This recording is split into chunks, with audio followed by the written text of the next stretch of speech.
ನಾವು ಬೇರೆ ಯಾರು ವಿರೋಧಿಗಳಲ್ಲ, ನಾವು ಹಿಂದೂ ವಿರೋಧಿಗಳಲ್ಲ. ನಾವು ವಿರೋಧಿಗಳು ಇರೋದು ಕನೇರಿ ಸ್ವಾಮಿ ಬರಬಾರ್ದು ಅನ್ನುವಂಥ ಏಕೈಕ ನಮ್ಮ ಧ್ಯೇಯ ಇದೆ, ಏಕೈಕ ನಮ್ಮ ಉದ್ದೇಶ ಇದೆ. ಇದು ಹೋರಾಟ ಕನೇರಿ ಸ್ವಾಮಿ ವಿರುದ್ಧ ಹೋರಾಟ ಇದೆ. ಆ ದೃಷ್ಟಿಯಿಂದ ನಾವು ಕನೇರಿ ಸ್ವಾಮಿ ಬರಬಾರ್ದು ಅಂತ ನಾವು ಮನವಿ ಮಾಡಿಕೊಂಡಿವಿ. ಅದನ್ನು ಎಂಥ ಪ್ರಸಂಗದಲ್ಲಿನೂ ನಾವು ಲಕ್ಷ ಸಂಖ್ಯೆಯಲ್ಲಿ ಬಸವ ಕಲ್ಯಾಣದಲ್ಲಿ 28ನೇ ತಾರೀಕಿಗೆ ನಾವು ಸೇರ್ತೀವಿ, ಅದನ್ನು ಹೋರಾಟ ಮಾಡ್ತೀವಿ. ಅವರಿಗೆ ಪ್ರವೇಶ ಬರಗೊಡೋದಿಲ್ಲ ಅನ್ನುವ ಮೂಲಕ ಈ ಮೂಲಕ ತಮಗೆ ಕೇಳ್ಕೊಳ್ತಾ ಇದ್ದೀನಿ. ಎಲ್ಲ ನಾಡಿನ ಬಸವ ಭಕ್ತರು 28ನೇ ತಾರೀಕಿಗೆ 9 ಗಂಟೆಗೆ ಬಸವ ಕಲ್ಯಾಣಕ್ಕೆ ಬರಬೇಕು ಅನ್ನುವಂಥ ಕರೆಯನ್ನು ಈ ಸಂದರ್ಭದಲ್ಲಿ ಕೊಡ್ತಾ ಇದ್ದೀನಿ.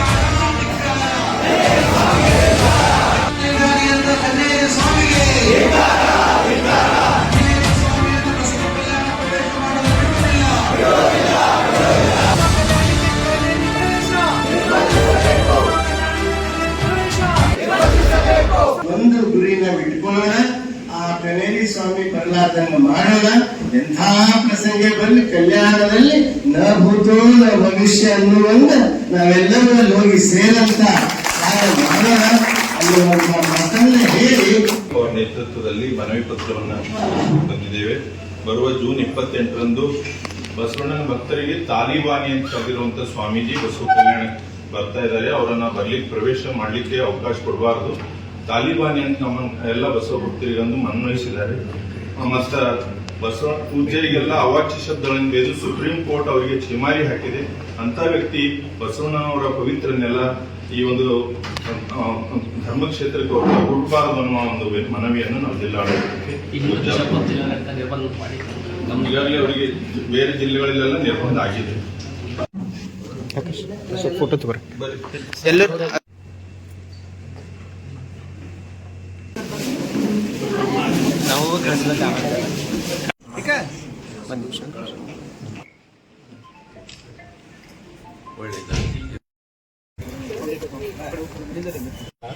ಇಡೀ ಕರ್ನಾಟಕ, ಇಡೀ ರಾಷ್ಟ್ರದ ಎಲ್ಲ ಬಸವ ಭಕ್ತರ ಒಂದು ಪವಿತ್ರ ಸ್ಥಳ ಅದು.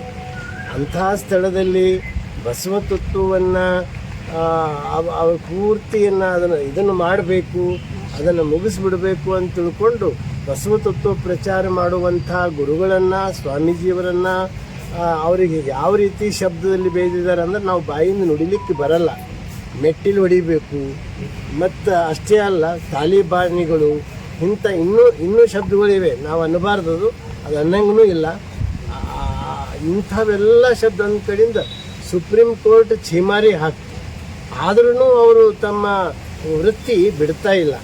ಆ ದೃಷ್ಟಿಯಿಂದ ನಾವು ಇಡೀ ಕರ್ನಾಟಕ ಎಲ್ಲ ಕಡೆಯ ಬಸವ ಭಕ್ತರ ಪರವಾಗಿ, ಮಠಾಧಿಪತಿಗಳ ಒಕ್ಕೂಟದ ಪರವಾಗಿ ನಾವು ಬಸವ ಕಲ್ಯಾಣದಲ್ಲಿ ಅವರಿಗೆ ಪ್ರವೇಶ ಮಾಡಿಸ್ಬಿಡುವುದಿಲ್ಲ. ಆ ಒಂದು ದೃಷ್ಟಿಯಿಂದ ನಾವು ಜಿಲ್ಲಾಧಿಕಾರಿಗಳಿಗೆ ಈಗಾಗಲೇ ಮನವಿ ಕೊಟ್ಟಿವಿ, ಮತ್ತು ಜಿಲ್ಲಾ ಪೊಲೀಸ್ ವರಿಷ್ಠಾಧಿಕಾರಿಗಳಿಗೂ ನಾವು ಮನವಿ ಕೊಟ್ಟಿದ್ದೀವಿ. ಆ ದೃಷ್ಟಿಯಿಂದ ನಾವು ಬೇರೆ ಯಾರು ವಿರೋಧಿಗಳಲ್ಲ, ನಾವು ಹಿಂದೂ ವಿರೋಧಿಗಳಲ್ಲ. ನಾವು ವಿರೋಧಿಗಳು ಇರೋದು ಕನೇರಿ ಸ್ವಾಮಿ ಬರಬಾರ್ದು ಅನ್ನುವಂಥ ಏಕೈಕ ನಮ್ಮ ಧ್ಯೇಯ ಇದೆ, ಏಕೈಕ ನಮ್ಮ ಉದ್ದೇಶ ಇದೆ. ಇದು ಹೋರಾಟ ಕನೇರಿ ಸ್ವಾಮಿ ವಿರುದ್ಧ ಹೋರಾಟ ಇದೆ. ಆ ದೃಷ್ಟಿಯಿಂದ ನಾವು ಕನೇರಿ ಸ್ವಾಮಿ ಬರಬಾರ್ದು ಅಂತ ನಾವು ಮನವಿ ಮಾಡಿಕೊಂಡಿವಿ. ಅದನ್ನು ಎಂಥ ಪ್ರಸಂಗದಲ್ಲಿನೂ ನಾವು ಲಕ್ಷ ಸಂಖ್ಯೆಯಲ್ಲಿ ಬಸವ ಕಲ್ಯಾಣದಲ್ಲಿ 28ನೇ ತಾರೀಕಿಗೆ ನಾವು ಸೇರ್ತೀವಿ, ಅದನ್ನು ಹೋರಾಟ ಮಾಡ್ತೀವಿ. ಅವರಿಗೆ ಪ್ರವೇಶ ಬರಗೊಡೋದಿಲ್ಲ ಅನ್ನುವ ಮೂಲಕ ಈ ಮೂಲಕ ತಮಗೆ ಕೇಳ್ಕೊಳ್ತಾ ಇದ್ದೀನಿ. ಎಲ್ಲ ನಾಡಿನ ಬಸವ ಭಕ್ತರು 28ನೇ ತಾರೀಕಿಗೆ 9 ಗಂಟೆಗೆ ಬಸವ ಕಲ್ಯಾಣಕ್ಕೆ ಬರಬೇಕು ಅನ್ನುವಂಥ ಕರೆಯನ್ನು ಈ ಸಂದರ್ಭದಲ್ಲಿ ಕೊಡ್ತಾ ಇದ್ದೀನಿ.